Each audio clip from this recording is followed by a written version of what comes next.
నీ ప్రార్థన నేను అంగీకరించి ఉన్నాను. నేను నిన్ను బాగు చేసేదను. 2 రాజులు 20వ అధ్యాయం 5వ వచనం.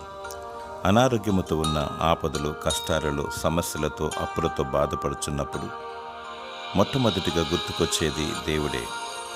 ఆయన మన సృష్టికర్త, మన వ్యధలను తీర్చువాడు, మన స్థితిని ఎరిగినవాడు, మనకు జవాబునిచ్చువాడు దేవుడే.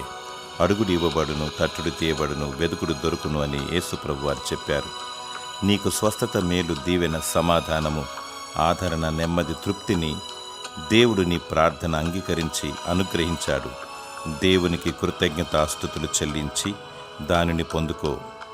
దేవుడు నమ్మదగినవాడు, శక్తిగలవాడు. దేవుడు నిన్ను బాగు చేసి దీవించునుగాక. ఆమేన్.